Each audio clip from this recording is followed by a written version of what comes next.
The championship game. From the Ice Bowl to the catch. These moments are so legendary because the winner of this game is the team that gets to go to the Super Bowl. And the pressure showed for both teams early on. Let's take a look at a key play for the Rams on their opening drive. LA is facing third down, and the Niners only send 4 pass rushers. Now Cam Akers is in the backfield, but notice he's not being asked to help with pass protection. Also notice Matt Stafford is looking to his left, and Dre Greenlaw sees him and heads over in that direction. This is interesting because the Niners are in a zone. So when Cam Akers runs a pass route out of the backfield, Ambry Thomas is the one who picks him up, leaving Odell Beckham Jr. wide open. And Stafford misses him.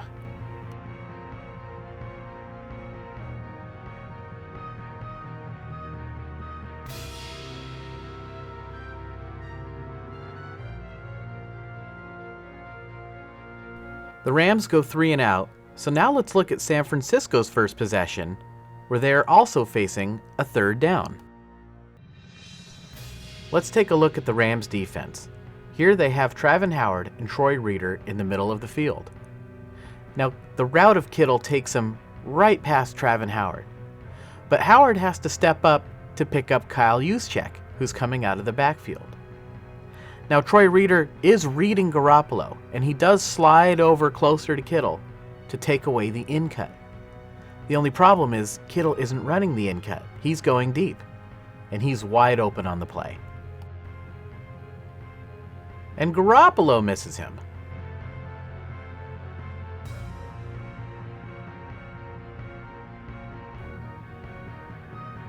Both teams clearly showing some early nervousness in such an important game. The Rams would get the ball back and go on a long drive where they would be threatening down by the goal line. Yeah, we are going to skip a few plays early here so I can show you the really important ones later in the game. For this play, the Rams send Van Jefferson straight into the end zone to take Fred Warner out of the middle of the field. This allows Cooper Kupp to cut underneath into that area. But K'Wan Williams makes a great play on defense and goes stride for stride with Cooper Kupp. And he tips the ball in the air and it's intercepted by Jimmy Ward. A great play by the Niners defense.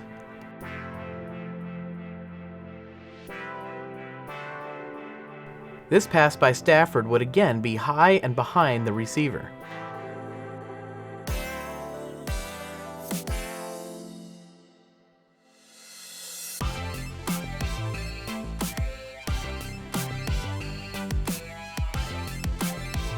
Elijah Mitchell is lined up in the backfield, but they don't fake the handoff to him.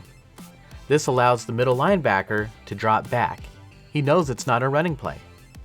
San Francisco also sends the flankers deep, taking the corners and the safeties with them. Elijah Mitchell takes the space the defense left behind. It's an easier pass for Garoppolo, who makes a better throw, and Mitchell makes a man miss and picks up 18 yards on the play.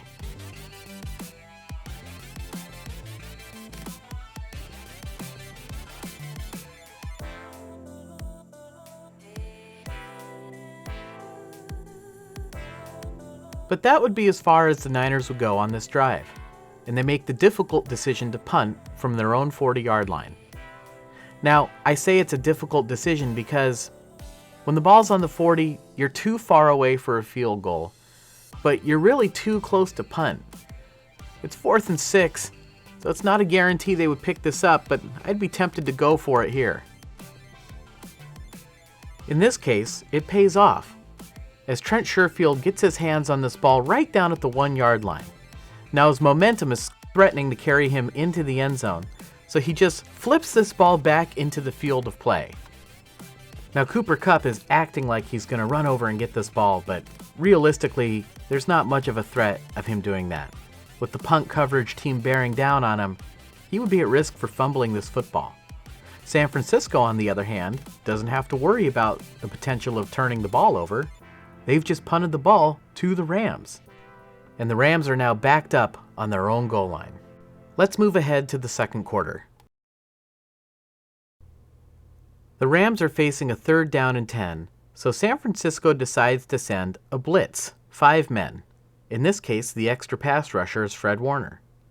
And, for good measure, they also send Dre Greenlaw on a fake blitz to try to fool Matthew Stafford. It might look like Greenlaw has a clean shot at Stafford here, but Cam Akers is running a pass out of the backfield, and it's Greenlaw's responsibility to pick him up. In fact, the coverage is good across the board for the 49ers, but so is the pass protection for the Rams. And with Greenlaw sliding out of that hole, Stafford decides to take it for himself.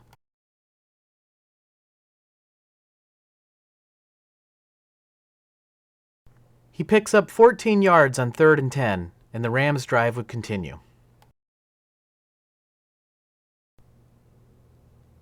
Was Nick Bosa being held here? Let me know what you guys think in the comments. I would like to see Stafford slide at the end there, protect his body a little bit, but he wanted to make sure he got that first down in a big game. Later in the drive, the Rams are facing another 3rd down, and the 49ers decide again to send a blitz. This means there's only going to be one safety on the field, and he's on the left side, leaving Ambry Thomas one-on-one against Cooper Kupp. When Kupp makes a move to the inside, Thomas has to respect that. And Kupp cuts back out to the outside, and this is great timing by Stafford here. Look, he's already getting ready to throw this football. What a great throw.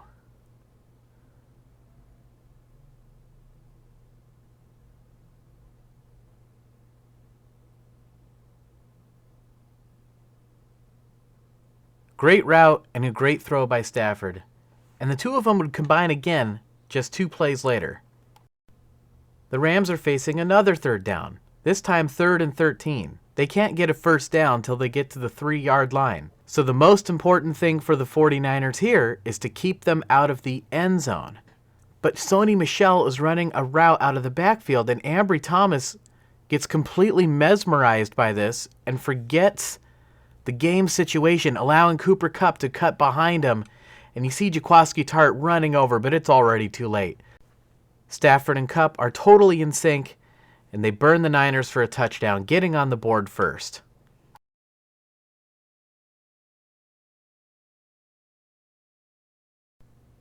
Ambry Thomas has had an excellent rookie season for the 49ers, but on that play he made a rookie mistake. Matt Gay kicks the extra point, putting the Rams up 7-0. On that drive, the Rams' offense was methodical, but the 49ers' offense is explosive. Here we notice Darius Williams in press coverage against Brandon Ayuk.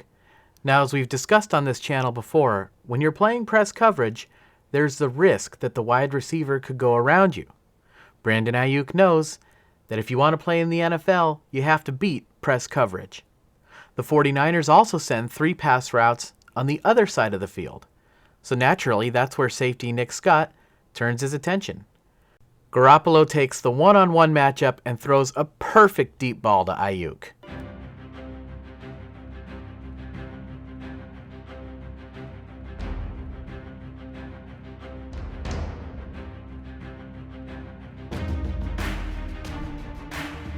Jimmy keeps his eyes on the safety all the way to the back of his drop, and he could not have walked up and handed this ball to Ayuk any better than he threw it.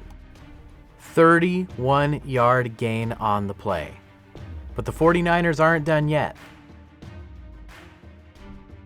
This time, instead of playing press coverage, Darius Williams is giving Deebo Samuel a lot of space. He doesn't want to get burned deep again. So Shanahan takes advantage of this by having Deebo Samuel go backwards. He's also sending the receivers and offensive linemen to block for Deebo Samuel on a screen pass. Deebo shows off his moves and then finds some open field, and once he finds the open field, he is gone. Touchdown, 49ers. Let's go back to the snap. An interesting visual from this angle is once the Rams realize the play, they all run toward Deebo, and Deebo cuts back the other way.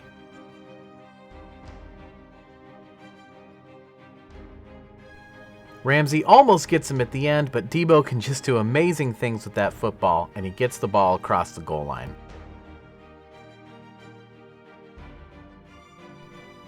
Robbie Gould ties it up, making the score 7-7. Now before we move on, let's go back to Week 18 and look at the last play in that game. Specifically, we're going to look at Ambry Thomas's defense of Odell Beckham Jr. on that play. And you can see he's giving him a lot of space initially, and then he allows Beckham Jr. to catch up on purpose. His goal is to give himself a little bit of a head start. He's in a great position to take away any kind of an in-cut, and he has an extra defender over there to help him. Who's the extra defender, you ask? The sideline. He knows Beckham is likely to continue running deep, and he has a great look at Stafford, so that when Stafford winds up to throw this ball, he can turn on the jets and adjust to the football. It's excellent coverage, and Thomas comes down with the interception, winning the game for the 49ers. All right, let's go back to the NFC Championship game. The Rams decide they want another shot at this play. Once again, we see Thomas giving Beckham Jr. a little bit of space and then allowing him to catch up on purpose. And again, he's got a great view of Stafford. When Matt gets ready to throw the football, Thomas turns on the jets. Once again, he uses the sideline as defensive help. He has a good track of the ball in the air. And in the last game, some Rams fans felt that if Stafford could have put the ball out in front of Odell Beckham Jr., they might have had a shot to complete that pass. I'm just going to draw a line here from Stafford to where that ball needs to be thrown to just kind of illustrate how difficult of a throw that is. And as it turns out, this ball ends up sailing out of bounds. And Thomas is right there to contest it.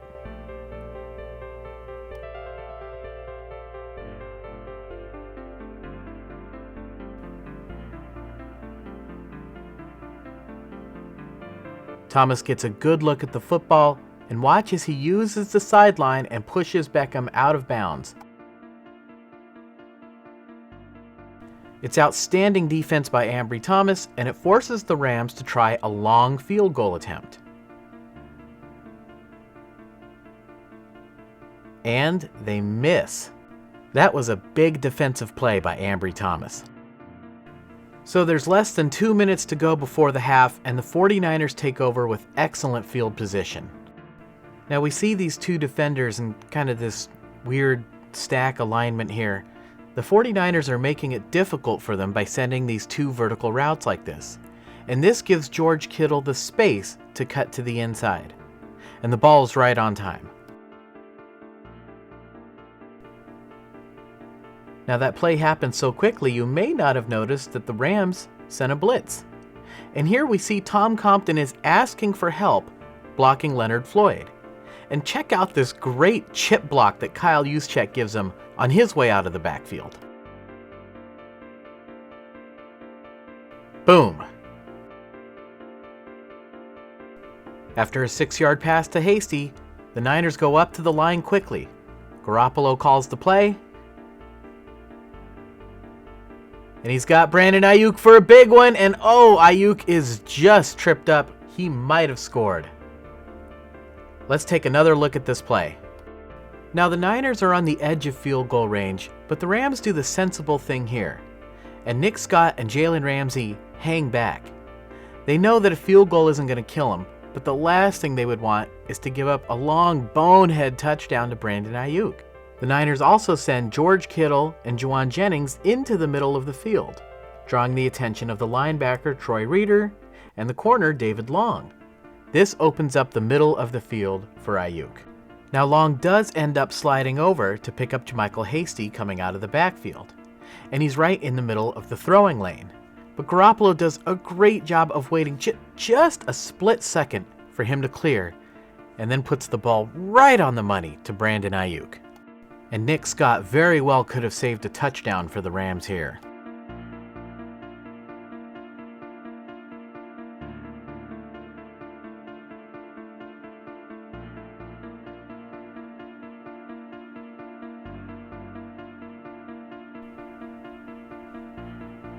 Maybe Ralph Weddle gets him there. I don't know. Now there's only about 33 seconds left, but Garoppolo calmly walks up to the line and spikes the football to stop the clock, and then he makes another great throw, this time to the official. The Niners aren't done yet. There's still a little bit of time on the clock, and if they can get closer for the field goal or even score a touchdown, that would be a great way to end the half. And here Garoppolo makes what I think is one of his best plays of the game. All the receivers for the 49ers are covered, and JaMychal Hasty hasn't turned around to look for the football yet, and the pass rush of the Rams is in danger of getting home. The worst thing the 49ers could do here is take a bad sack that would knock them out of field goal range right before the end of the half. But Garoppolo sees it all. He scrambles up the middle and gains some yardage to make this an easy field goal attempt for Robbie Gould.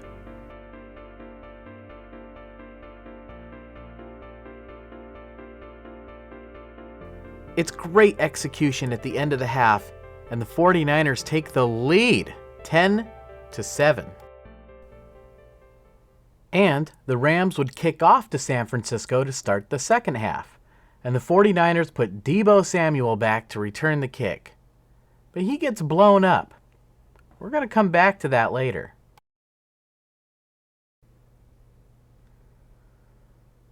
Now the pass rush still isn't quite getting to Garoppolo, and here he just stays calm and gets the football to Elijah Mitchell.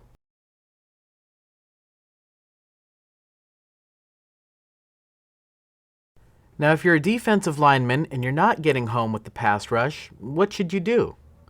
Well, you try to stick your hands up to block the pass, and that's exactly what Greg Gaines does here. He breaks this pass up intended for George Kittle, and the Niners drive stalls.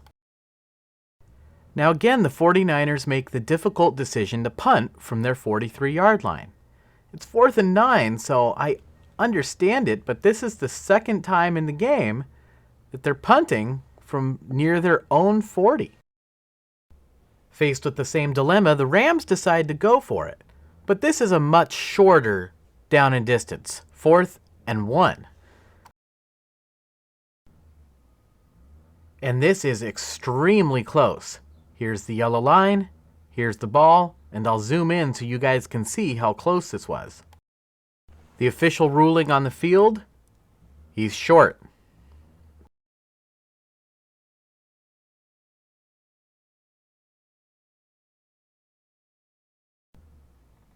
Now it's close enough that Sean McVay decides to challenge the ruling on the field. The ruling is upheld, and the Rams are charged a timeout. Remember that later. So the Niners take over, and you can see the Rams defense is still communicating here, trying to figure things out. And the 49er offense does not have to wait for them. Now Garoppolo starts out looking to his left. Of course, he doesn't know that the Rams are going to screw this defense of George Kittle up. And his first read is to Ayuk, and Ayuk does get a little bit of separation, so that's where he goes with the football, and it's a completed pass.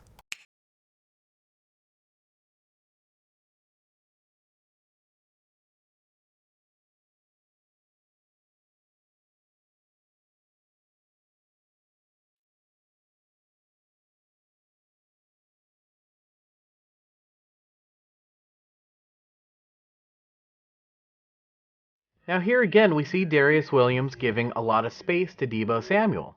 So once again, Shanahan has Deebo Samuel step back, and he calls the same play that he called in the first half.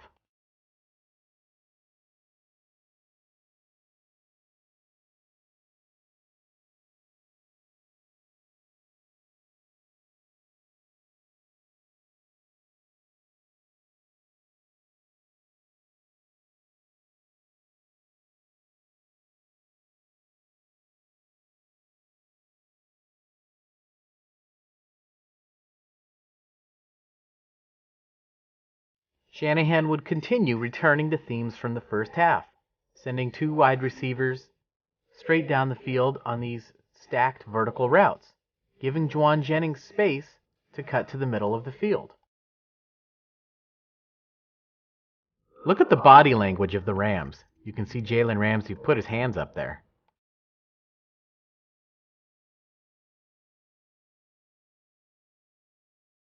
The protection is great. The Rams are only rushing 3, and then they send Howard late. I'm not sure if that was by design.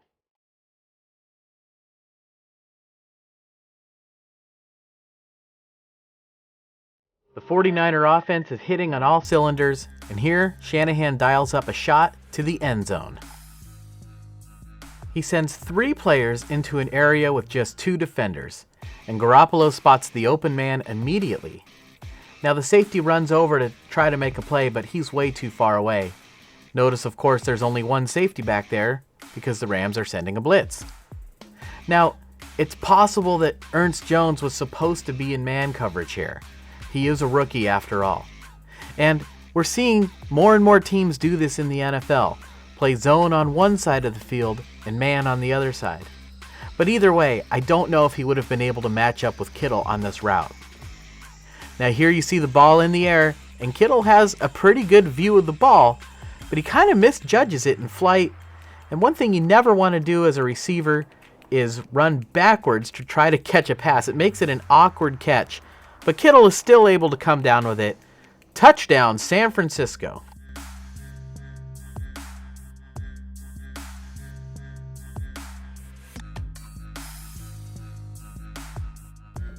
The 49er offense is hitting on all cylinders, Garoppolo is playing well, and Robbie Gould gives the 49ers a 10-point lead, 17-7.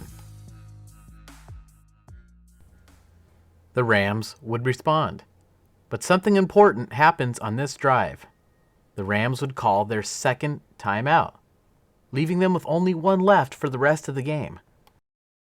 Now, I believe the Rams called that timeout because they knew they needed to respond, and here they called a special play that Sean McVay designed just for this game. Watch Sony Michel carefully here, because Stafford has just handed him the ball, and then he turns around and tosses it back to Stafford. Flea flicker.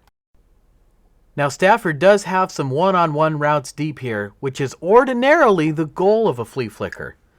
But this, as I said, is an extra special play design by Sean McVay, because what happens next is awesome. The 49er defense is sent scrambling trying to recover from the flea flicker. That's part of the design of the play. Now, it does look like Nick Bosa has beaten tight end Kendall Blanton. And why would you try to block Nick Bosa with a tight end? Well, that's by design too. He's going out for a pass. And finally, notice some of these offensive linemen hanging around the line of scrimmage, and here the design of the play is obvious. The Rams let the 49ers scramble to recover on defense. They let Nick Bosa beat Blanton on purpose so that they could get the ball to Blanton on a screen pass with blockers out in front of him. This was a brilliant play design by Sean McVay, and the Rams executed it to perfection.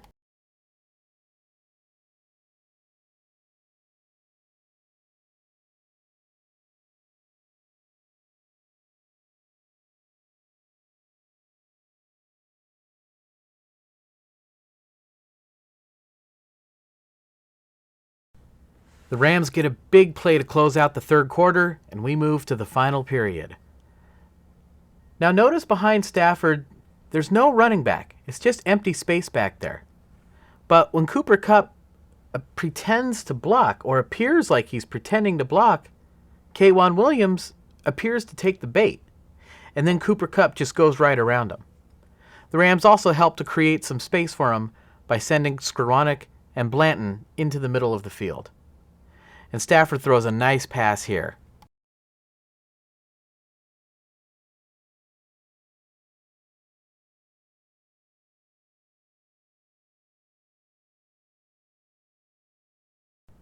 The Rams are way too good of a football team to just lay down. This is the NFC Championship game. And Gay knocks through the extra point, making the score 49ers 17, Rams 14. Now the Rams have to kick off to the 49ers after the score, and we're going to take a look at this.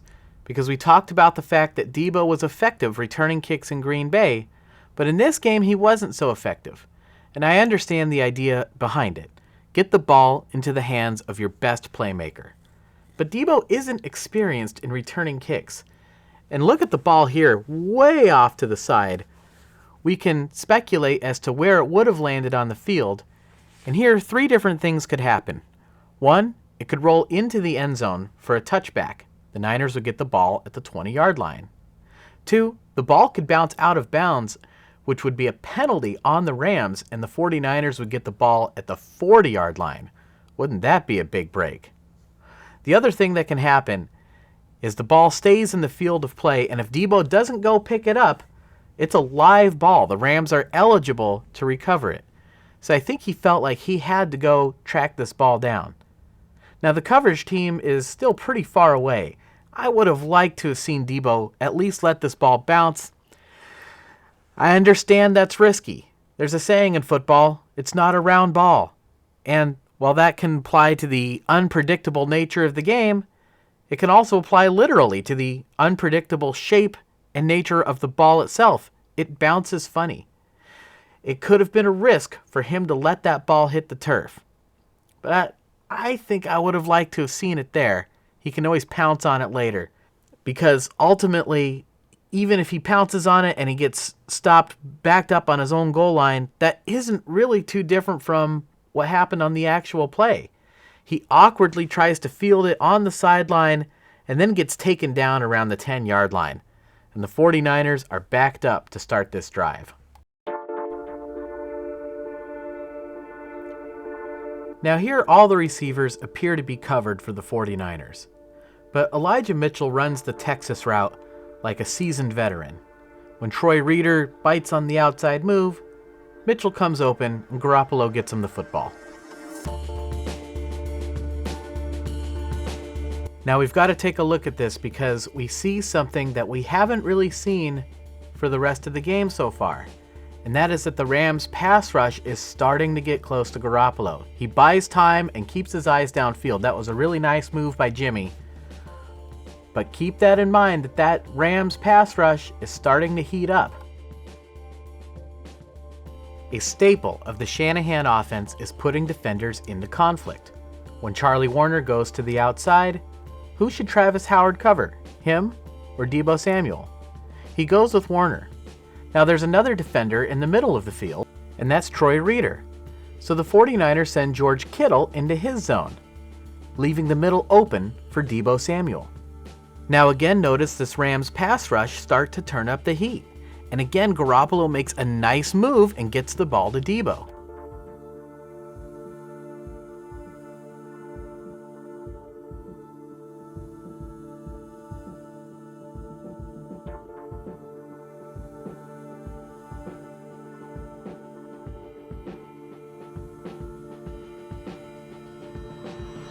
All right, very next play.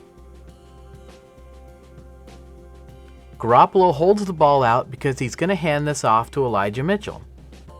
And the linebackers are a little bit slow in reacting to this. They do step forward, but not aggressively enough, in my opinion. I think they're worried about getting burned by the other staple of Shanahan's offense, the play-action fake. And George Kittle comes through the hole as a lead blocker, and Elijah Mitchell takes this for a 9-yard gain.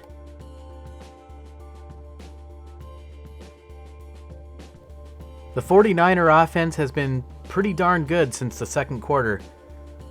But think about where they are on the field right now, because they get stopped around that 44-yard line. Imagine if they had another 10 or 20 yards of field position based on that kickoff return. In any event, here they're facing a 2nd down and 1. A couple of things I don't like about this play design. Juwan Jennings is going to be asked to come over and block Eric Weddle. That's a tough block to make. He also doesn't help himself by taking a step to the outside first, and Weddle is able to penetrate and disrupt the play. Also notice George Kittle is double teaming Aaron Donald with Tom Compton. If Mike McGlinchey is in the game, maybe they block that one-on-one. Mitchell is stuffed for a loss of 1.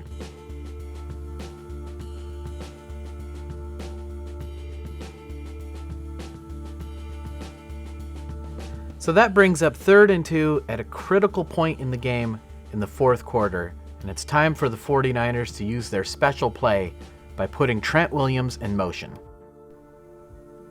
If Mitchell follows the block of Kyle Juszczyk and Trent Williams, I think he picks up this first down. And if the Rams sell out, he has the cutback lane available to him. And here, I think Shanahan makes a really bad decision with this play call because he gets way too cute and he chooses a play that's designed to flip the ball back to Kyle Juszczyk.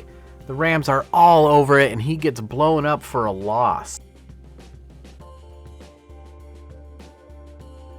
The Rams weren't fooled because they simply watched where the ball was going. Dan Brunskill and Charlie Warner also got blown up on their blocks. And I'm going to put an arrow on Troy Reeder here. He didn't have an impact on the play, but it just demonstrates that the Rams had more defenders than the 49ers had blockers in this area.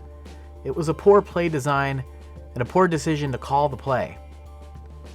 But while Shanahan give, McVay taketh away, you see the ball come out late. Now replays clearly showed that Juszczyk was down, but McVay can't help himself and he challenges the play anyway. And this is significant because it costs the Rams their 3rd and final timeout with just 10 minutes remaining in the game. Now as coaching decisions go, that one was pretty bad by Sean McVay. And here's the reason why.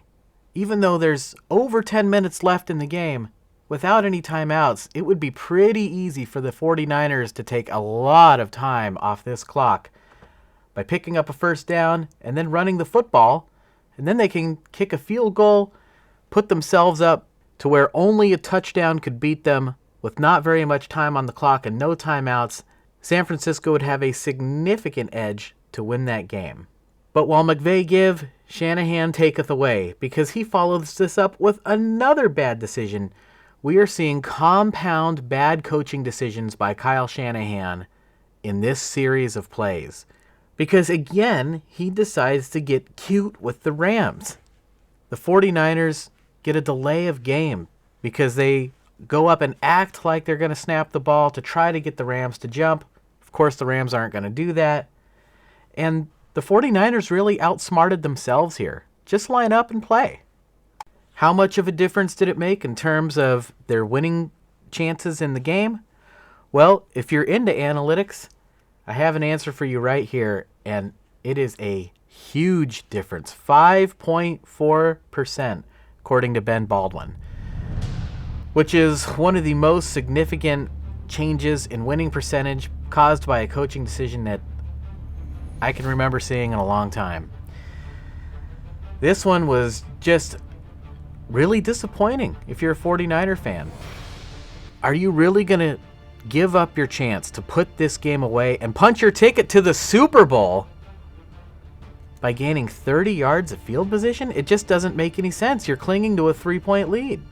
Nothing about it made any sense. And for the 3rd time this game, the 49ers are punting from around their own 40-yard line. Really, really, really disappointing turn of events here in this game. And now we have to talk about the punt because that didn't go very well either. Cooper Kupp fair catches this ball at the 16-yard line, and am I going to quibble over 6 yards? Yes, I am, because Wisnowski needs to put this thing at the 10. I understand he didn't want to risk a touchback, but the Niners had somebody back there to down the ball. It's just disappointing.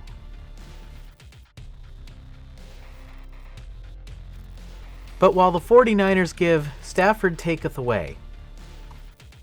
Now you can see there's 2 receivers going deep for the Rams and only 1 safety for the 49ers who's out of position. But Stafford heaves this ball down the middle, probably because the pass rush was getting to him. And as it turns out, the only person in position to get this ball is Jaquiski Tartt. And he drops it.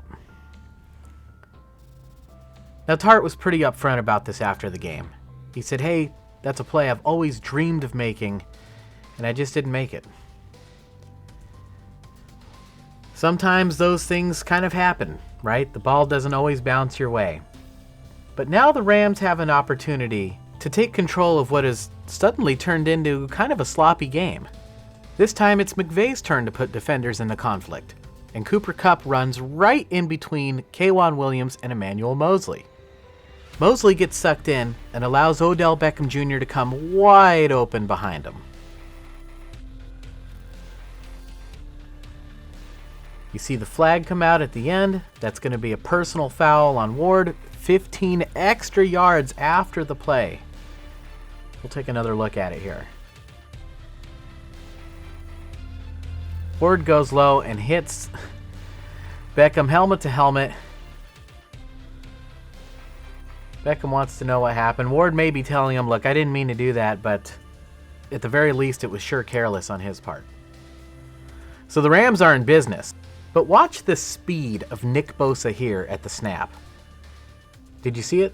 The ball is snapped and Nick Bosa is already off the line. Nobody else has moved yet.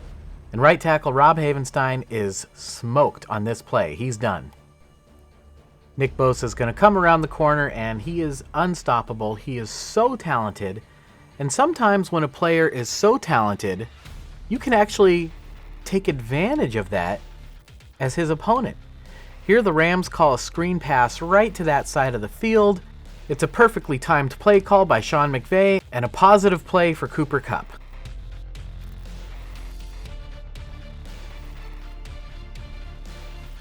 And take a close look. This is the Deebo Samuel play that the 49ers have run twice in this game.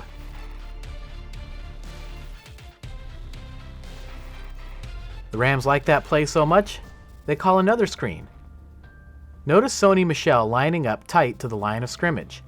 And here the Rams are going to try the same thing. They're going to allow these defensive linemen to penetrate on purpose so that the offensive linemen can go downfield and block for Michel. But Fred Warner blows up the play.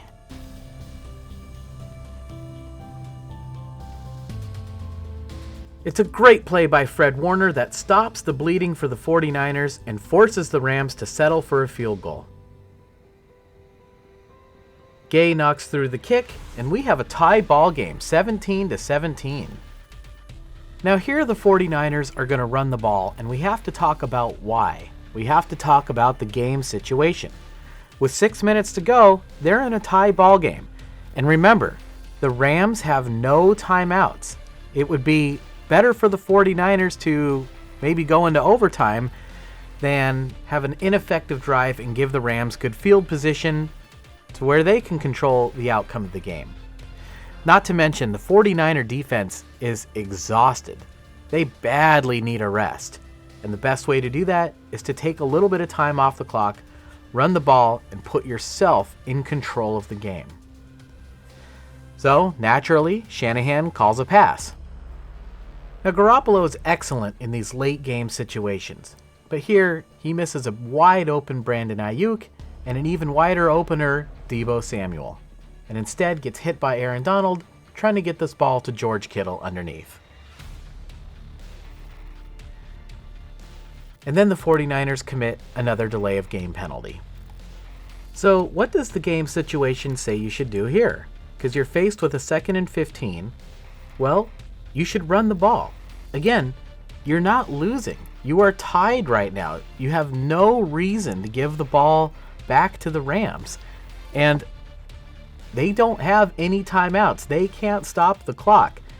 And your defense needs a rest. All those same conditions still exist, whether it's 2nd and 5 or 2nd and 15. Naturally, Shanahan calls another pass. And if you didn't remember the order of the plays as they happened in the game, I'm sure you probably knew this was a pass by my ridiculous running diagram that I drew for Deebo here, because what kind of a running play is that? And that's another problem with this play, is the formation that the 49ers used. They have completely telegraphed to the Rams that they're calling a pass play here. The Rams' pass rush can tee off, they don't have to worry about defending the run, and the secondary knows that they have to defend a pass. Nevertheless, he does have George Kittle open here, and he needs to take this throw right now. And he hesitates. Now this is the same mistake we saw Trey Lance make against the Houston Texans. Honestly, we expect that a little bit from a rookie, right? Garoppolo needs to hit this throw. He also might have Brandon Ayuk here, I don't like this throw as much. It looks pretty dangerous. He would really have to gun it in there.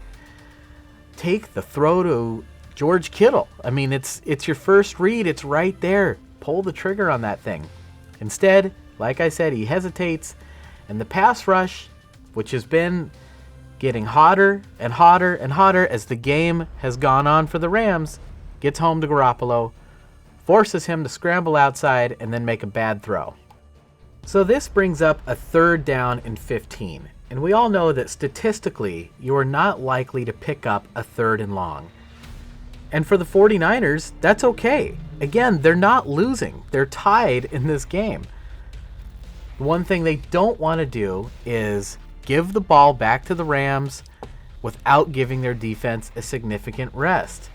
Nevertheless, there's nobody in the backfield for the 49ers. They are again telling the Rams that this is not going to be a running play, this is going to be a pass. And as you can probably tell by now, looking at the film, there is plenty of blame to be spread around all over the field. And now it's Alex Mack's turn to make a mistake because he snaps the ball on the wrong snap count. Jimmy Garoppolo wasn't ready, Juwan Jennings wasn't ready, George Kittle wasn't ready, JaMycal Hasty wasn't ready, Brandon Ayuk wasn't ready, and most importantly, Dan Brunskill wasn't ready, and Greg Gaines has a clear shot right at the quarterback.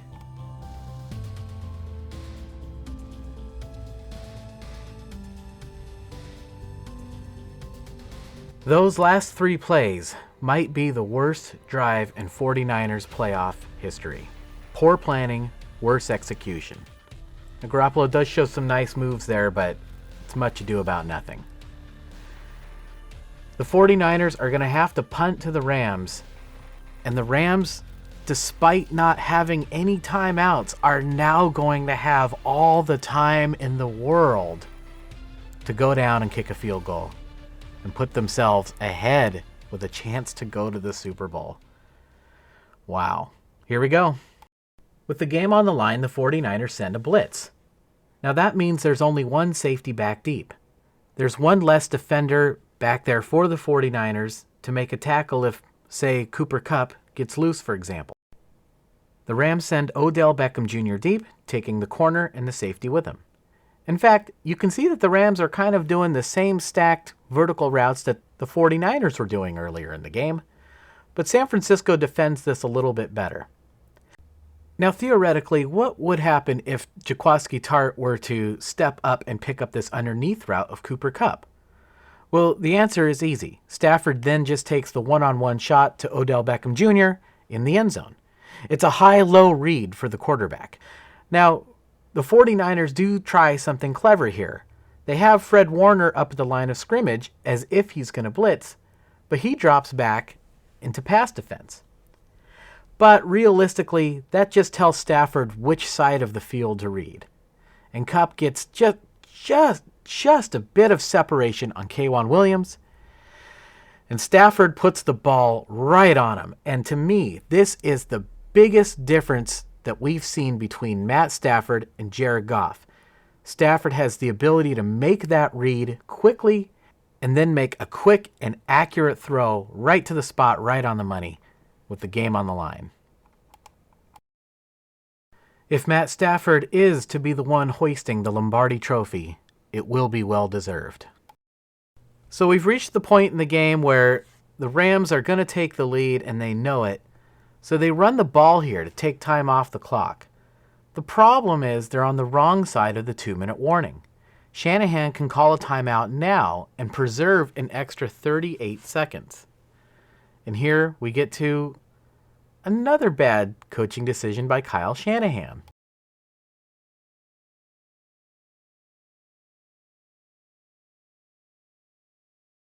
Faced with the reality of the situation, the 49er defense does the prudent thing here. They stick everyone back in the end zone and only send a 4-man pass rush. And the pass rush of Samson Ebukam gets home. This is due to a mistake by Sony Michel. Michel goes out for a pass route. Now, that by itself isn't the mistake, and that's probably what the play called for him to do. But what he needs to do is, on the way out to that pass route, chip and only then turn around for the pass. Instead, He turns Ebicom free, and he gets to Stafford. And that's a pretty big play for the Niner defense, and now they have to call timeout.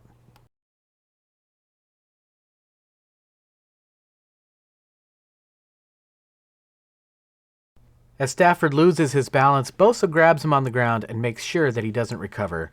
So Ebicom and Bosa each get credit for a half sack on that play.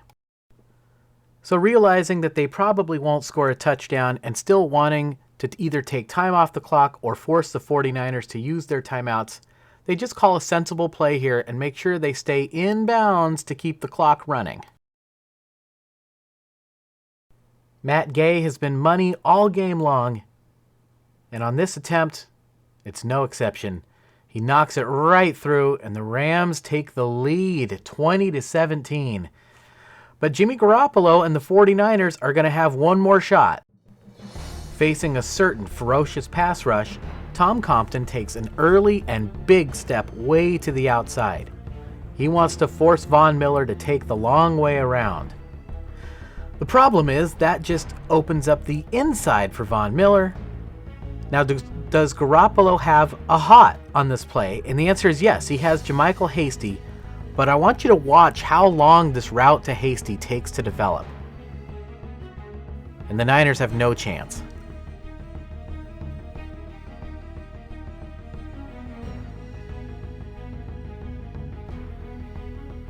Now, because Tom Compton was beaten so badly, Greg Gaines says, well, heck, I can just go that way.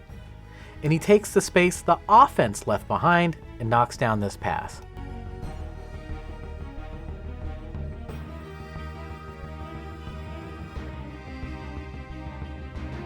So on second down, the 49ers change up their strategy a little bit, and they leave George Kittle in to block Von Miller. And they use Tom Compton to double team, along with Dan Brunskill, Aaron Donald. Now, when other teams use a tight end to block Nick Bosa, we laugh and laugh and laugh, and we say, why on earth would they do that? Because here, Miller gets past Kittle pretty easily. Well, you're going to see the reason why in just a moment. And now we see the answer. This was planned all along. George Kittle is going out for a pass route. This was a great call by Kyle Shanahan, and this play was specifically designed to get George Kittle the football. But Garoppolo is looking on the other side of the field. This is a bad pre-snap read by Jimmy Garoppolo. He throws the ball to Juwan Jennings, and he loses yardage. It's hard not to sound negative. The 49ers ended up going on a great run at the end of the year. But in these final moments, they're all just taking turns making mistakes.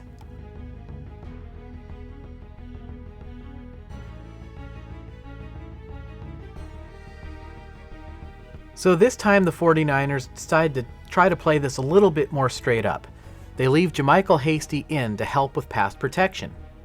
But the Rams are a step ahead and they send a blitz, once again forcing Tom Compton to try to block Von Miller one-on-one, and Miller gets home.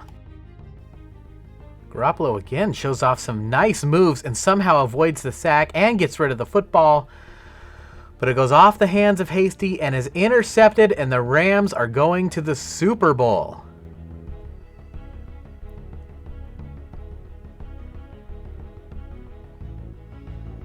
That's some great mobility, and this is a valiant effort, but it just wasn't meant to be.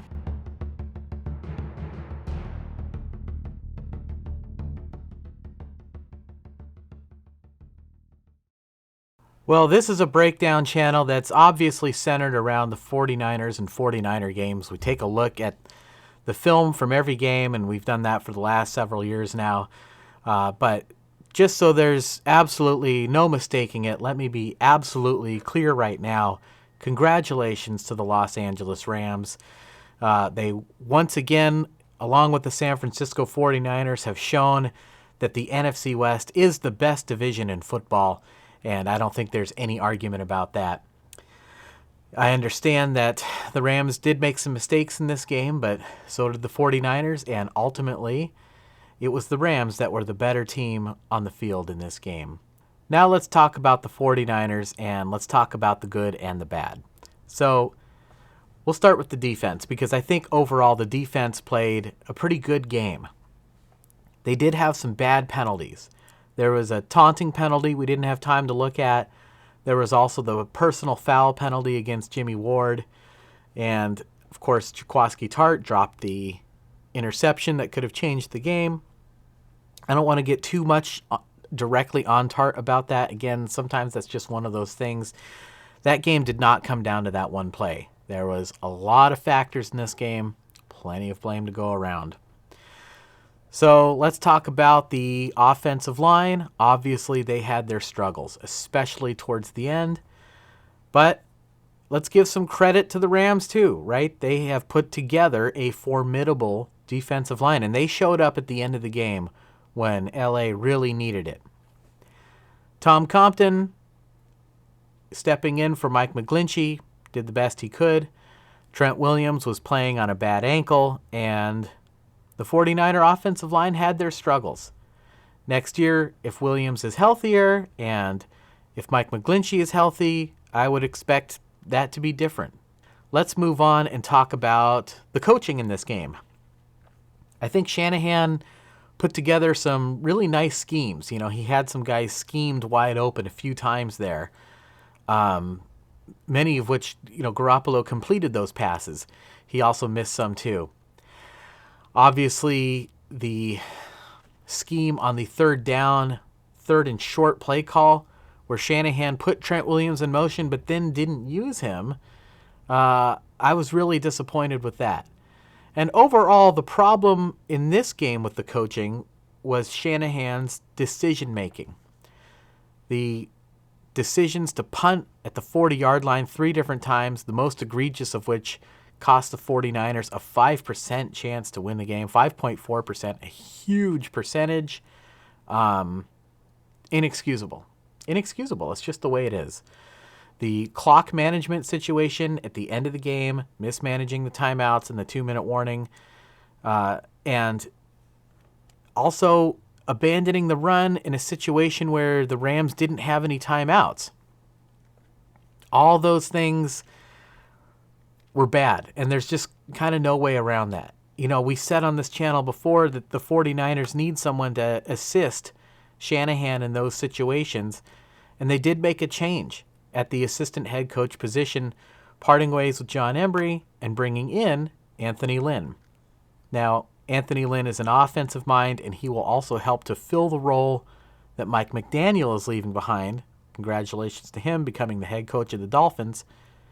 But I can't help but wonder if the 49ers and Anthony Lynn are going to take a harder look at game management situations and analytics, because it did not serve them well this season or in this game. Let's move on and talk about the one player everybody loves talking about the most, Jimmy Garoppolo.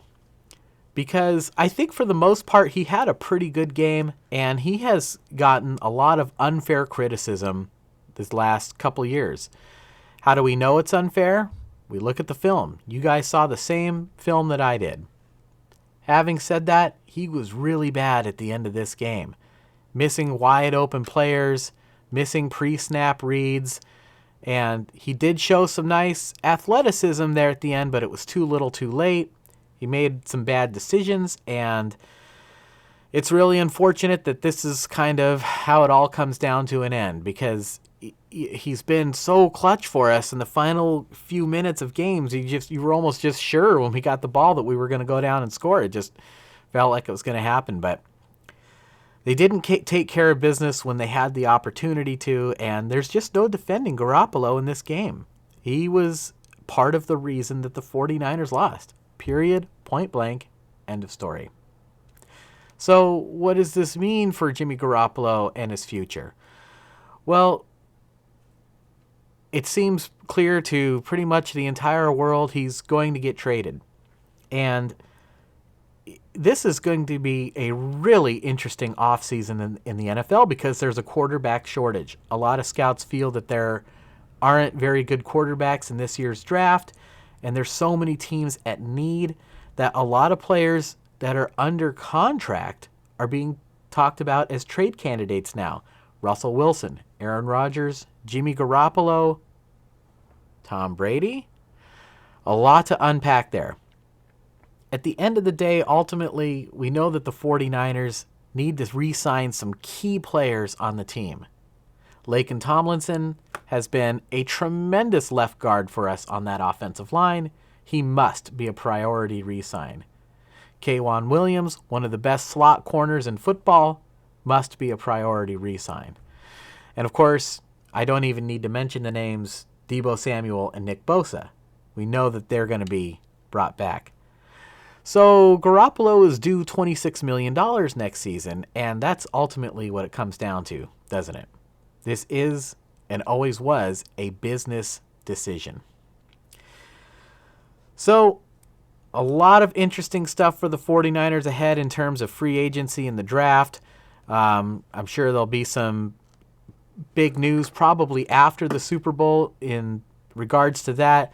We'll just have to wait and see what happens. It'll be kind of a fun and exciting time for Niner fans to see how their team is changing. All right, guys, I just want to thank you all so much again. This has been a tremendous season, so many ups and downs, and the 49ers just making that late push, beating some really, really, really good teams when it mattered most. You know, game-winning touchdowns and overtime and in the last second of games. It's just been so much fun. And I really want to thank you, my subscribers, the people that are watching and commenting and participating in the channel. You guys just constantly humble me with your comments. I appreciate them so much. I'm always impressed by the football knowledge that comes. Anytime I am unsure about something, you guys are really quick to help me out with that, and I always really appreciate that. And we're having a good year for the channel. It's probably our most successful year. We're almost at 7,000 subscribers. We're just growing a lot more quickly now. And it's just been really exciting. And again, just want to thank you guys so much for being a part of this. And we'll do some videos in the off season. We'll probably do a mailbag. We'll probably do some draft and free agency analysis. We'll probably go back and look at a few key games. And we're also going to do a breakdown of the Super Bowl as we do every year. So I will see you guys again before the start of the next year. But again, just wanted to say thank you guys one more time. Hit that like button for me on your way out. It's going to be a great game on Sunday, I hope. I hope it's an exciting, entertaining game. I think we all can at least hope for that. And we're going to break it down. And I'll see you guys then.